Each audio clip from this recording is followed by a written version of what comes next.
पूर्णमदः पूर्णमिदं पूर्णात् पूर्णमुदच्यते पूर्णस्य पूर्णमादाय पूर्णमेवावशिष्यते।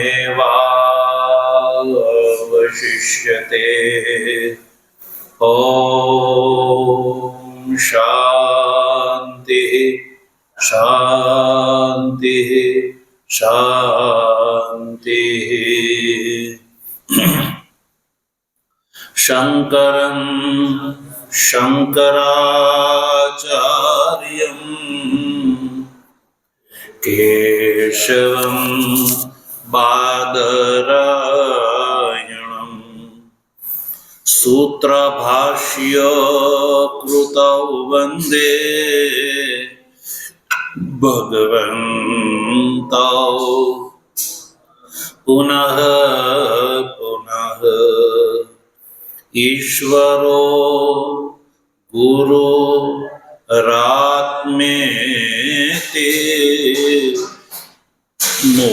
मूर्तिभेद विभागीने व्योमवद्व्याप्तदेहाय दक्षिणा मूर्तये नमः। ओम शांति शांति शांति।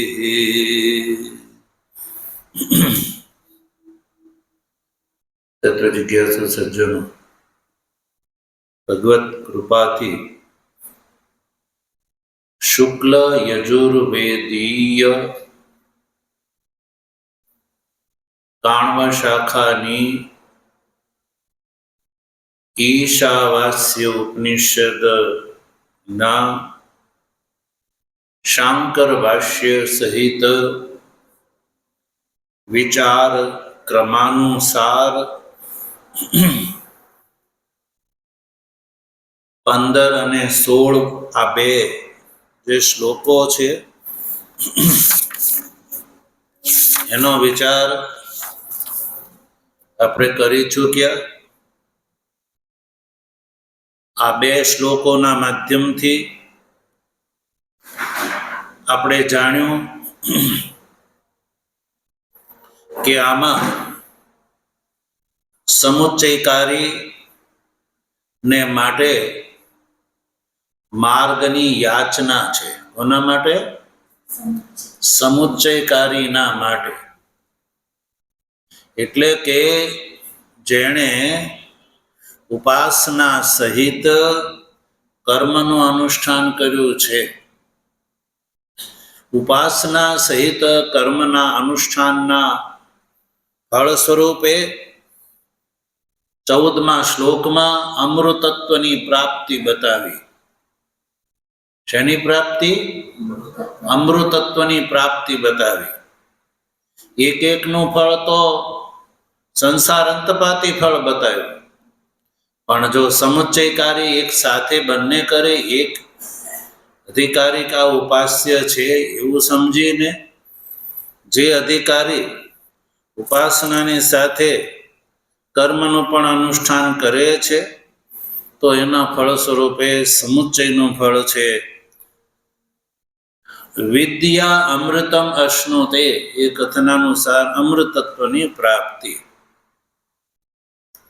આ અમૃતત્વ એ સદ્ય નહીં પણ ક્રમથી।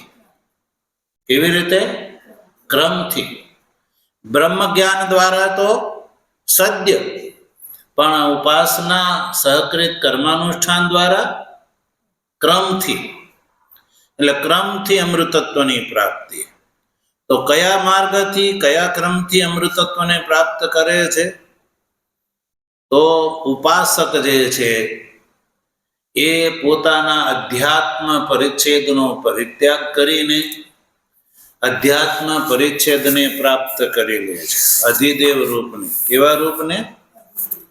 અધિદેવતાત્મક જે સર્વાત્મક રૂપ છે. અધિકારી ઉપાસના સહકૃત કર્મના અનુષ્ઠાનના ફળ સ્વરૂપે આ અધિદેવત જે સર્વાત્મક જે રૂપ છે એને એ પ્રાપ્ત કરે છે. એને પ્રાપ્ત કરવા માટે આદિત્ય મંડલસ્થ જે અધિદેવ સ્વરૂપ છે એને પ્રાર્થના કરે છે. કારણ કે એ આદિત્ય મંડળ જે પુરુષ છે એનું જે મુખ છે, એટલે કે એનું જે દ્વાર, મુખ એટલે દ્વાર, એ હિરણ્યમય પાત્રથી અપિહિત છે, એટલે કે આચ્છાદિત છે, એટલે કે ઢંકાયેલું છે. જ્યોતિર્મય છે એનું દ્વાર. આદિત્ય મંડળસ્થ જે બ્રહ્મ જે છે એનું જે સ્વરૂપ છે, દ્વાર છે, એ જ્યોતિર્મય પાત્રથી અપિહિત છે, આચ્છાદિત છે. એટલે અધિકારી આદિત્ય મંડલસ્થ જે પુરુષ છે એને પ્રાર્થના કરે છે કે હે પૂષણ તત્વમ અપાવૃણો, કે એ જે તમારું જ્યોતિર્મય જે આચ્છાદિત રૂપ જે છે એને તમે અપસારય, એટલે કે હટાવી દો, અને તમારું જે કલ્યાણતમ રૂપ છે એને તમે મારી સામે પ્રગટ કરી દો. 16મા શ્લોકમાં આદિત્ય મંડલસ્થ જે પુરુષ છે એના માટે પૂષણ, એકર્ષે, યમ, સૂર્ય અને પ્રાજાપત્ય આમ 4 વિશેષણોનો પ્રયોગ કરીને 4 પ્રકારથી સંબોધિત કરીને આદિત્ય મંડલસ્થ પુરુષની પ્રાર્થના કરતા સમુચ્ચયકારી એવું કહે છે કે રશ્મિન સમૂહ વ્યુહ, તમારા જે રશ્મિનો સમૂહ છે એટલે કિરણો છે એને તમે સમેટી લો. વ્યુહ એટલે તમારી અંદર સમેટી લો, એક કરી દો, ઉપસંહાર કરી દો. તમારું જે તેજ છે, જે તાપક જ્યોતિ છે એને તમે તમારી અંદર સમાવી લો. અને પાછું એટલું જ નહીં, તમારો જે કલ્યાણતમ રૂપ છે, અત્યંત શોભન જે રૂપ છે એને હું જોવા માંગુ છું. તમારા પ્રસાદથી તમારા કલ્યાણતમ રૂપને હું જોવા માંગુ છું. એટલે તમારી આ જે તાપક જ્યોતિ છે, જ્યોતિર્મય સ્વરૂપ છે, એને તમે સમેટીને તમારા કલ્યાણતમ અત્યંત શોભન રૂપ છે એને તમે મારી સામે પ્રગટ કરી દો. એક વાત થઈ. બીજી વાત એ છે કે હું તમારી પાસે આ કોઈ ભૃત્યની સમાન યાચના નથી કરતો.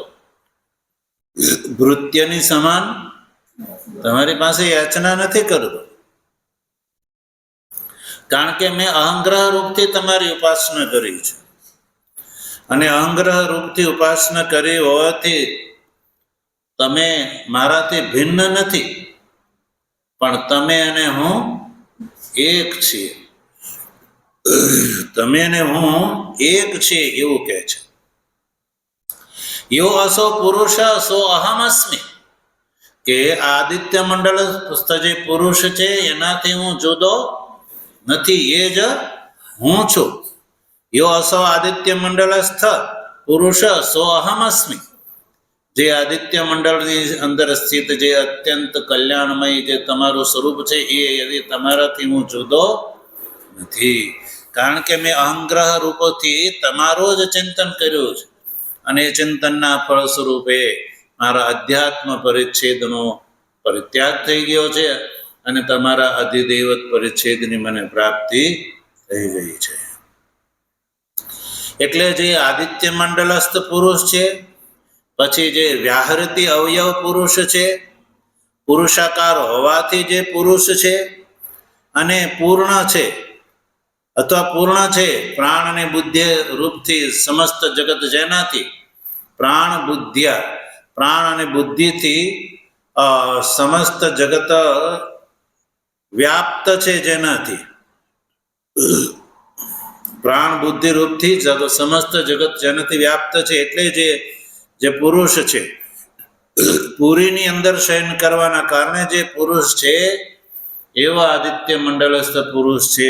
સો અહમસ્મી, એ હું છું, એનાથી હું જુદો, હું એ યોગ્ય છું, હું એ એક તમારી સાથે એક થવાને હું યોગ્ય છું. મેં ભેદનું ચિંતન નથી કર્યું. તો આમ આ 15 અને 16 આ શ્લોકમાં અભિપ્રાય છે. હવે 17મા શ્લોકમાં આગળ સમુચ્ચયકારી શું કહે છે જોઈએ આપણે.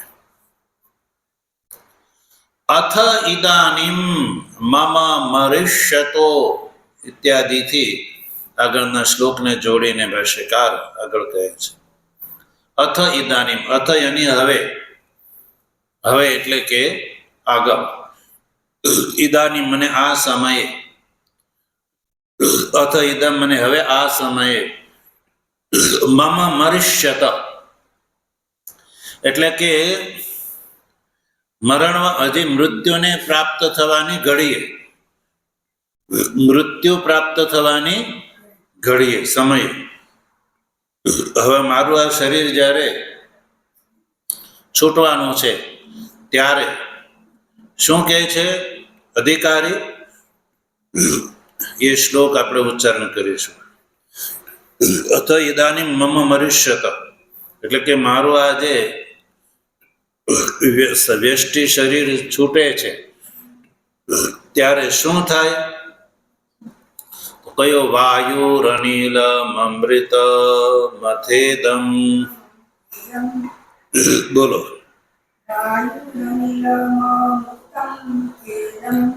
ભસ્માંત ગુમ શરીરમ ઓમ ક્રતો સ્મર કૃતગુ સ્મર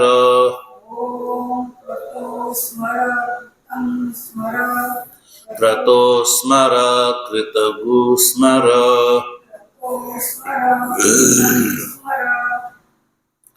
વાયુરનિલમૃત મથેદમ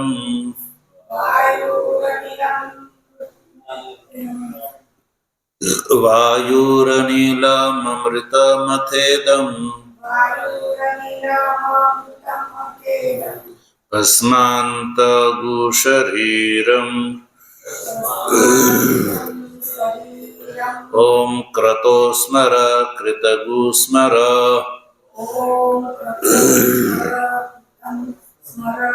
ક્રતો સ્મર કૃતગુ સ્મર.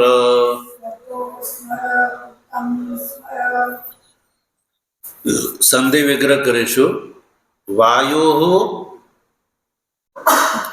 વાયુરનિલમૃતમથેદમ, આવું જે સમસ્ત રૂપ દેખાય છે ને એનો સંધિ વિગ્રહ થશે વાયુ, પછી અનિલમ, અમૃતમ, અથ અને ઇદમ, પછી આગળ ભસ્માંતમ શરીરમ, બે શબ્દ બનશે, ભસ્માંતમ અને શરીરમ. ઉત્તરાર્ધમાં ઓમ ક્રતો સ્મર કૃતમ સ્મર ક્રતો સ્મર કૃતમ સ્મર. હવે અધિકારી શું કહે છે? મૃત્યુ સમયે સમુચ્ચયકારી એવું કહે છે કે હવે આ સમયે મારું જ્યારે મૃત્યુ થઈ રહ્યું છે એટલે કે શરીર છૂટવાનું છે, આ સ્થૂળ શરીર છૂટવાનું છે. ઉપાસક જે છે એની આ પ્રાર્થના છે કે મારું અત્યારે આ જે શરીર છૂટવાનું છે ત્યારે વાયુ અનિલમ અમૃતમ પ્રતિપદ્યતા એવું ભાવના કરે છે. શું કહે છે? વાયુ અનિલમ અમૃતમ પ્રતિપદ્યતામ. પ્રતિપદ્યતામ ત્યાં જોડીને ચાલવાનું છે. વાયુ અનિલમ અમૃતમ. અમૃતમ પછી શેષ લગાડવાનું છે પ્રતિપદ્યતામ. શું શેષ લગાડવાનું છે? પ્રતિપદ્યતામ. એટલે એવું બોલવાનું છે કે વાયુ અનિલમ અમૃતમ પ્રતિપદ્યતામ.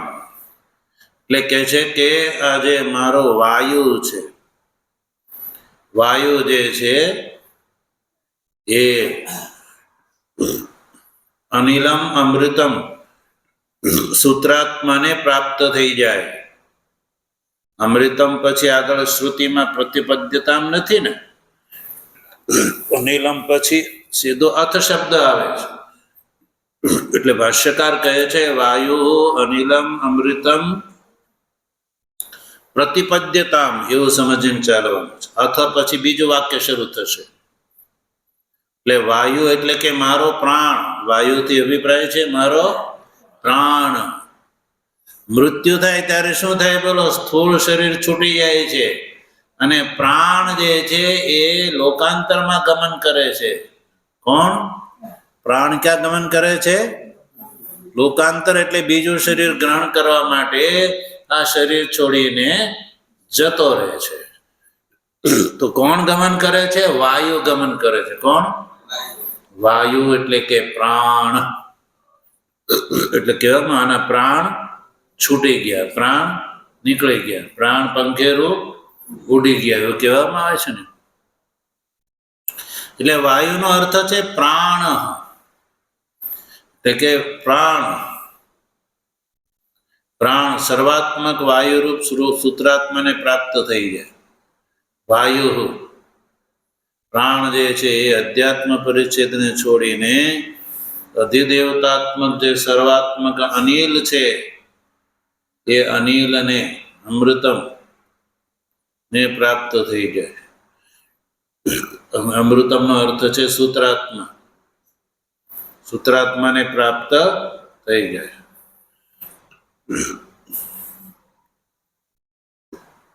એટલે કે મારો જે પ્રાણ છે, વાયુ એટલે પ્રાણ, એ અનિલમ અમૃતમ સૂત્રાત્માનમ પ્રતિપદ્યતા. મારો જે પ્રાણ છે, મારો પ્રાણ એ સૂત્રાત્માને પ્રાપ્ત થઈ જાય. કોને? સૂત્રાત્માને પ્રાપ્ત થઈ જાય. વાયુ શબ્દનો જો ભાષ્ય કરે છે ભગવાન ભાષ્યકાર લખે છે પ્રાણ. વાયુ એટલે પ્રાણ. અધ્યાત્મ પરિચ્છેદમ હિત્વા અધિદેવતાત્માનમ સર્વાત્મકમ સૂત્રાત્માનમ પ્રતિપદ્યતા. એટલે મારા જે અધ્યાત્મ પરિચ્છેદ એ છૂટી જાય. અધ્યાત્મ પરિચ્છેદ છે એ મારો છૂટી જાય અને અધિદેવતાત્માનમ જે સર્વાત્મક જે સૂત્રાત્મા રૂપ છે એને મારા પ્રાણ એને પ્રાપ્ત થઈ જાય. એટલે વ્યષ્ટિત્વ છૂટી અને સમષ્ટિને પ્રાપ્ત થઈ જાય.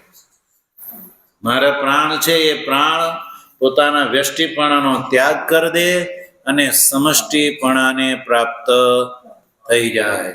મારા જે પ્રાણ છે એ પોતાના વ્યષ્ટિપણાને છોડીને સમષ્ટિપણાને પ્રાપ્ત થઈ જાય. એવી કોની ભાવના છે?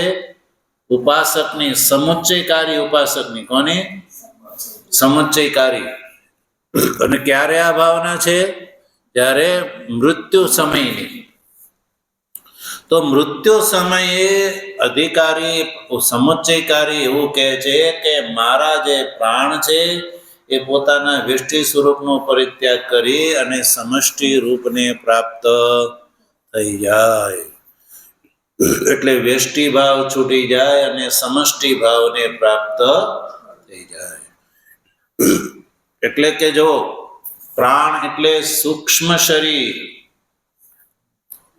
પ્રાણમાં શું આવે છે? સૂક્ષ્મ શરીર. તો સૂક્ષ્મ શરીરની અંદર જે જે અંગ છે સૂક્ષ્મ શરીરના એ વ્યષ્ટિ રૂપથી છે. પણ એ વ્યષ્ટિ રૂપનો પરિત્યાગ થઈને સમષ્ટિ રૂપને પ્રાપ્ત થઈ જાય. એટલે જ કે જો વ્યષ્ટિ રૂપ શું છે? વ્યષ્ટિ રૂપ જે છે એ સૂક્ષ્મ શરીર જે છે એ 17 તત્વોનું બનેલું છે. કેટલા? 17 તત્વો. એને વ્યષ્ટિક પ્રાણ કહેવામાં આવે છે. એક પ્રાણ જ્યારે આ શરીર છોડીને બીજા શરીરમાં જ્યારે એ પ્રવેશ કરે છે અથવા બીજું શરીર ગ્રહણ કરે છે ત્યારે એની સાથે શું શું હોય છે? જીવાત્માની સાથે શું શું અહીંથી સાથે લઈ જાય? ક્યારેય વિચાર કર્યો? બોલો. જીવાત્મા જ્યારે વર્તમાન શરીર છોડીને બીજું શરીર ગ્રહણ કરે છે ત્યારે એની સાથે શું શું હોય છે? એ આપણા શાસ્ત્રોમાં એનો વિચાર કરવામાં આવ્યો છે. એની સાથે 5 પ્રાણ, 5 જ્ઞાનેન્દ્રિયો, 5 કર્મેન્દ્રિયો, મન, બુદ્ધિ અને ભૂત સૂક્ષ્મ. શું લઈ જાય છે? ભૂત સૂક્ષ્મ. આ બધો ગઠરી બાંધે છે અને બધું સાથે લઈ જાય છે. યાદ રાખો, 5 પ્રાણ, 5 કર્મેન્દ્રિય, 5 જ્ઞાનેન્દ્રિય, મન, બુદ્ધિ અને ભૂત સૂક્ષ્મ. આટલી વસ્તુ એની સાથે જાય છે. મૃત્યુ પામતા વ્યક્તિને આ સ્થૂળ શરીર છૂટી જાય છે. સ્થૂળ શરીર એ સ્થૂળ 5 ભૂતનું બનેલું છે. સ્થૂળ શરીર જે છે ને એ સ્થૂળ 5 ભૂતનું બનેલું છે. સ્થૂળ 5 ભૂત એટલે દૃશ્યમાન પૃથ્વી, જળ, તેજ, વાયુ અને આકાશ. બોલો, આ 5 જ વસ્તુ આપણા શરીરમાં છે કે છઠ્ઠી છે? 5 જ વસ્તુ આ સ્થૂળ શરીરની અંદર છે ભાઈ. એટલે 5 વસ્તુ જે છે આપણા શરીરની અંદર પ્રવેશ કરે છે. અન્નના રૂપમાં પૃથ્વી પ્રવેશ કરે છે. અન્નના રૂપમાં પૃથ્વી પ્રવેશ કરે છે. ભોજન કર્યા વગર ચાલશે? શરીર શેના કારણે વધે છે? ભોજનથી. પછી જળ પીવું પડે છે કે નહીં? તો જળ પીએ છે, બહારનું સ્થૂળ જળ પીએ છે. પછી તેજ શરીરની અંદર ગ્રહણ થાય છે કે નહીં? ઘૃત તેલાદી એ શું છે? તેજ છે. ઘૃત તેલાદી તેજ છે. તેજ વગર ચાલશે? નહીં ચાલે. પછી વાયુ વગર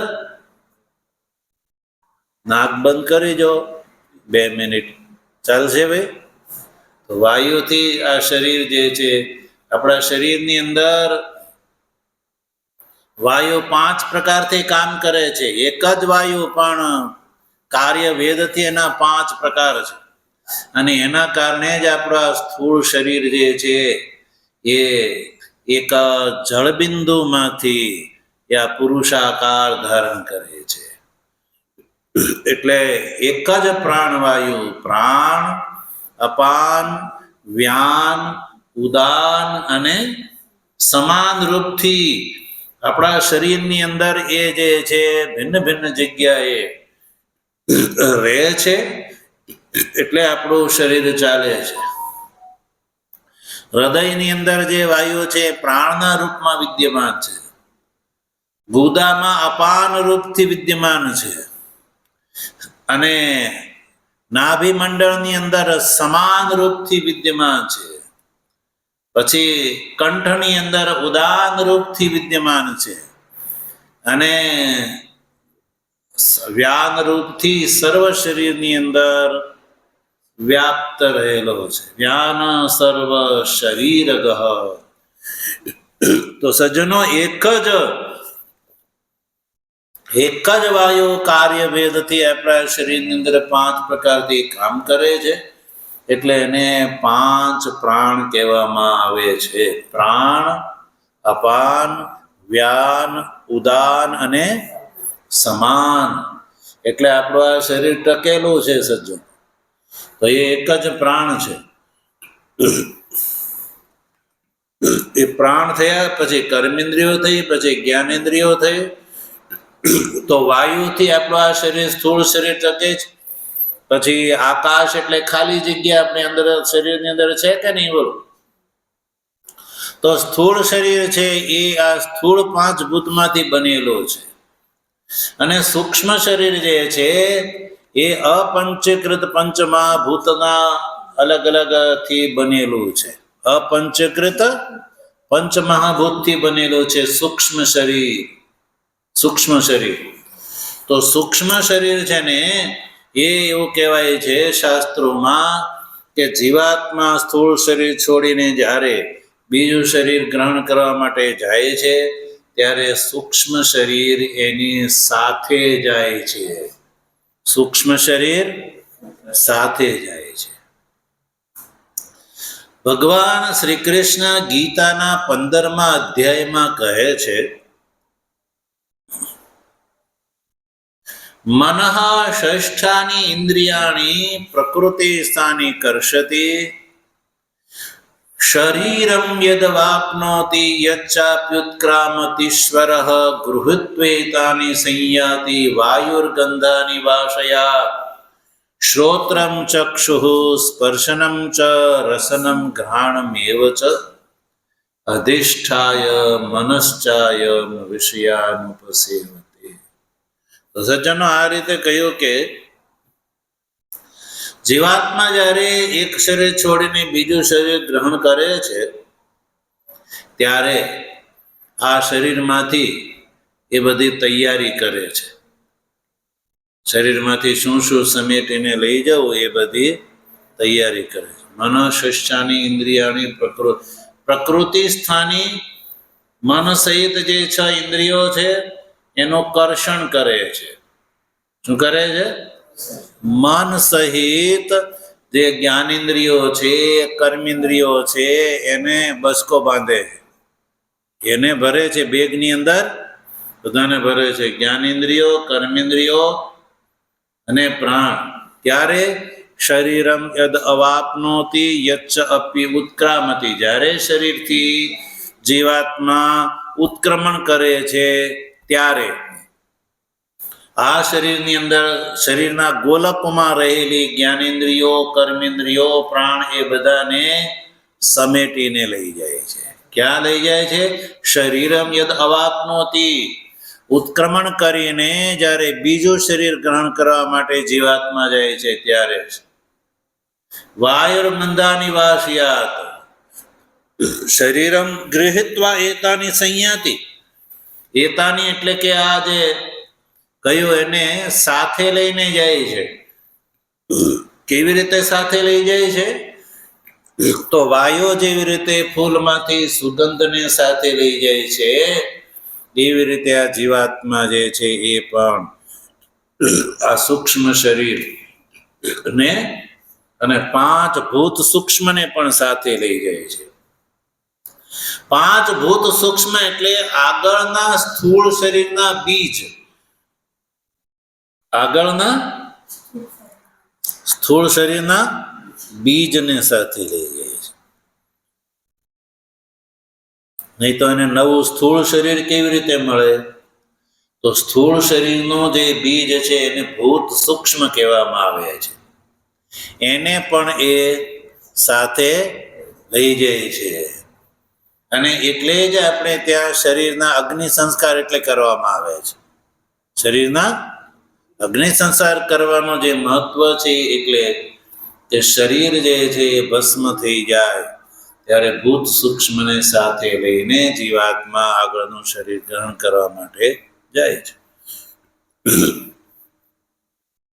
તો આ જે તત્વો જે છે એ સામાન્ય છે. સામાન્ય કોઈ પણ જીવનું શરીર છૂટે, ચાહે પશુનું હોય, પક્ષીનું હોય, કીટનું હોય, પતંગનું હોય, ત્યારે બધાની આ જ સ્થિતિ થાય છે. હવે આ મનુષ્ય શરીર અવસ્થામાં મનુષ્ય શરીર જે પ્રાપ્ત થયું જીવને, 84 લાખ પ્રકારના જે શરીર છે એની અંદર એક આ મનુષ્ય શરીર પણ એક શરીર રૂપથી જીવાત્માને પ્રાપ્ત થાય છે.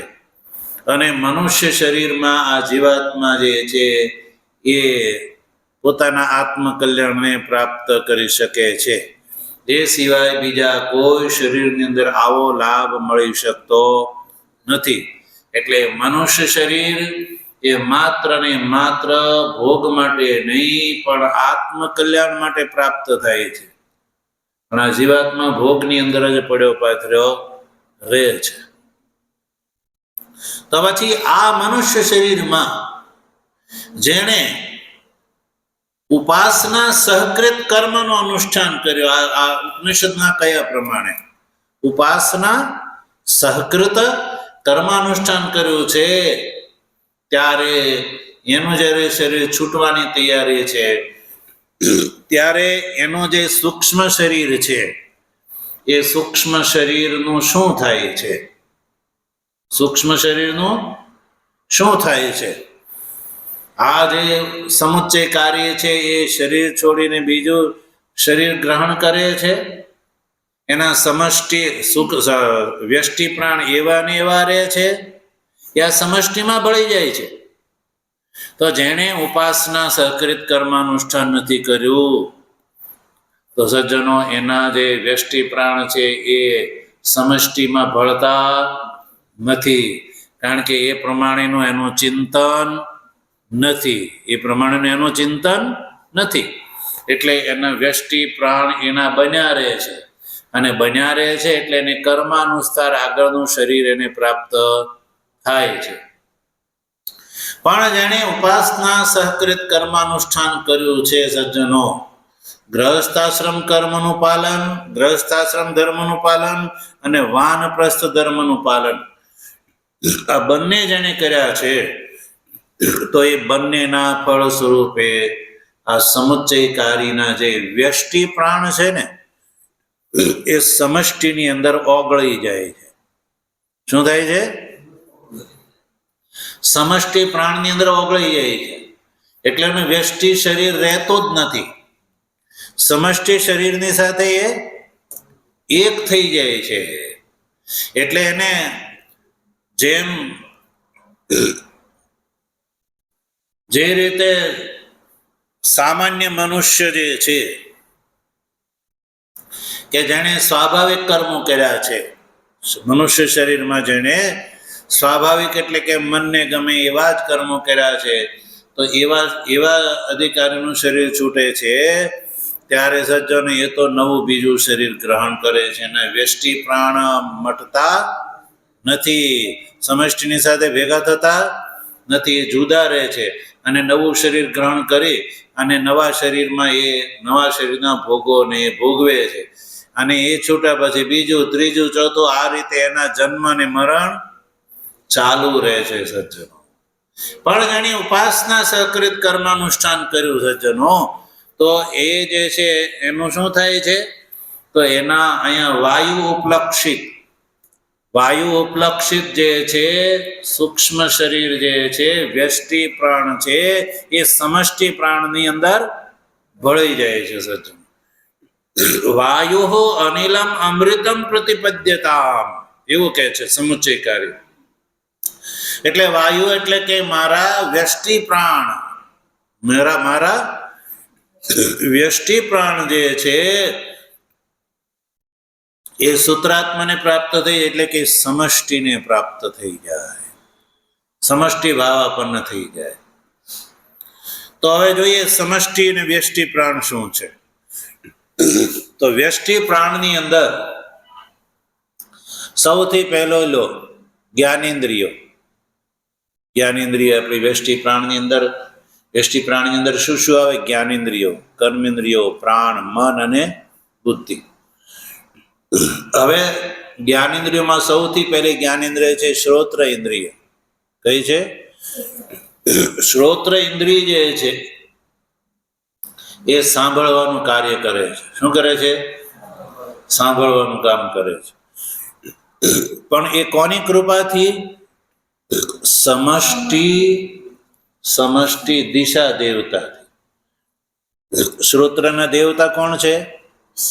દિશા દેવતા. શ્રોત્રના શ્રોત્રનો સમષ્ટિ રૂપ છે દિશા. એટલે જો દિશા દેવતા ન હોય તો કાનથી સાંભળી શકાય નહીં. એટલે દિશા છે એ સમષ્ટિ દેવતા છે અને શ્રોત્ર છે એ વ્યષ્ટિ છે. એટલે શ્રોત્ર પછી આવે ત્વગ ઇન્દ્રિય. કઈ ઇન્દ્રિય? ત્વગ. ત્વગ ઇન્દ્રિયનું સમષ્ટિ રૂપ શું છે? એટલે કે એના અધિષ્ઠાતા દેવતા કોણ છે? વાયુ. કોણ છે? વાયુ. પછી શ્રોત્ર તક, પછી ચક્ષુ. ચક્ષુના અધિષ્ઠાતા દેવતા કોણ છે? સૂર્ય. અને પછી રસનાના વરુણ દેવતા કોણ?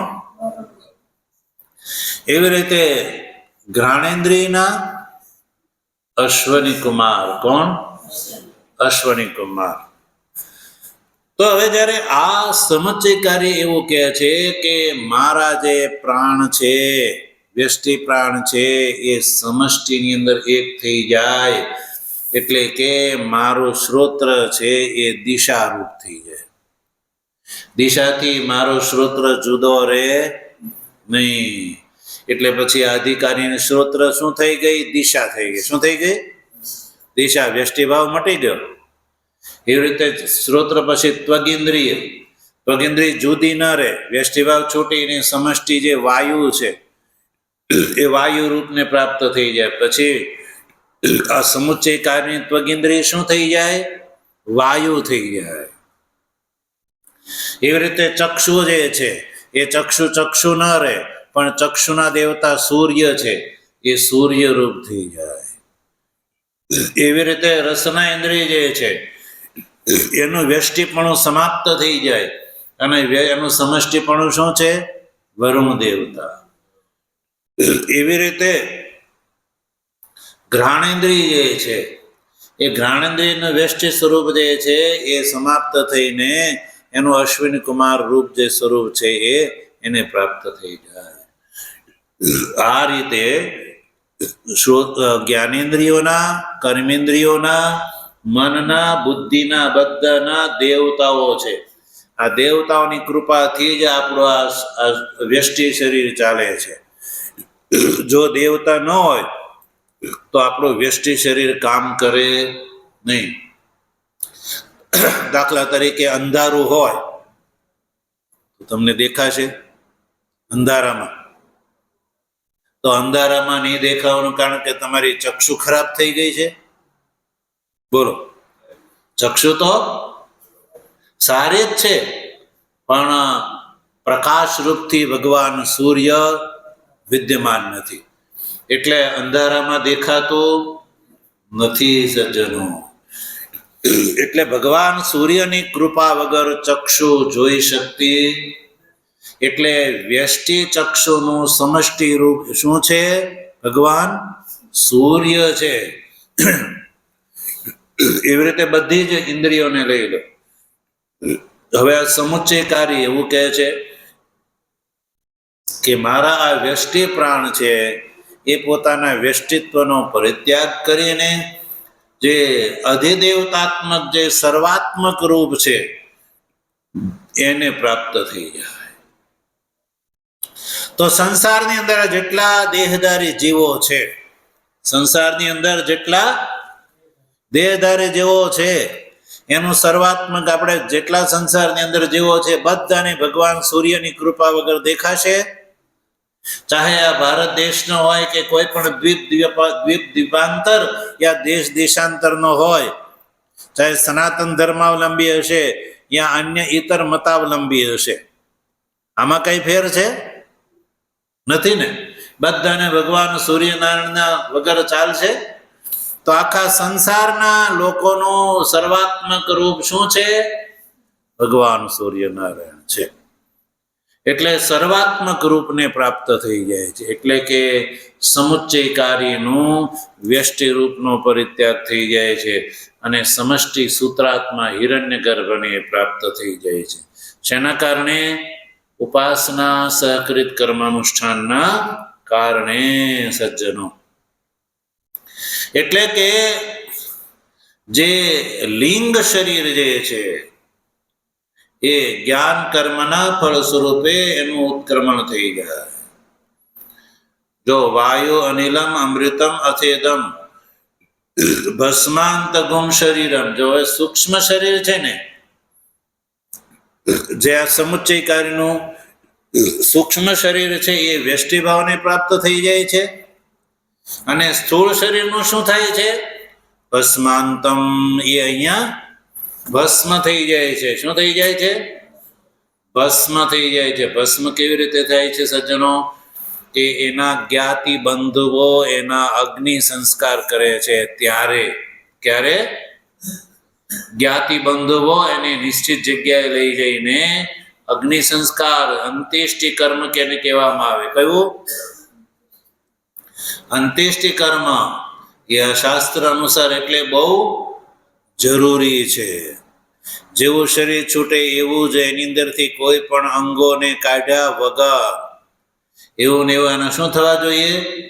અગ્નિ સંસ્કાર થવા જોઈએ, ભસ્મ થઈ જાય. તો સ્થૂળ શરીર છે એ ભસ્મ થઈ જાય છે.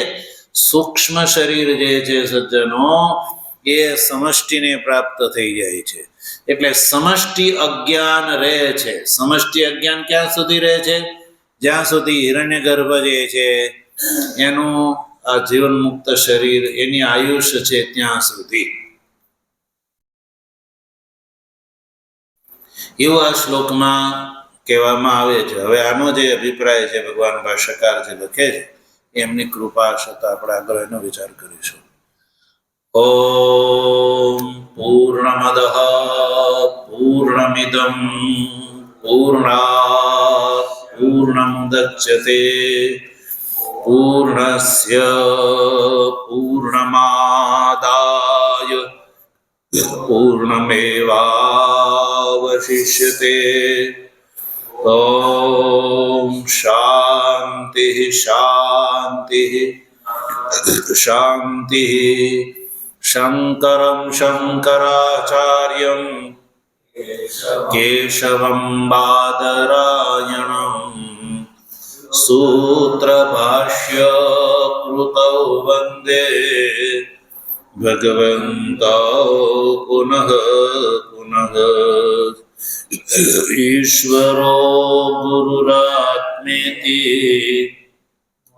મૂર્તિભેદ વિભાગિને વ્યોમવદ્વ્યાપ્ત દેહાય દક્ષિણામૂર્તયે નમઃ. ઓમ શાંતિ શાંતિ શાંતિ. સદગુરુદેવ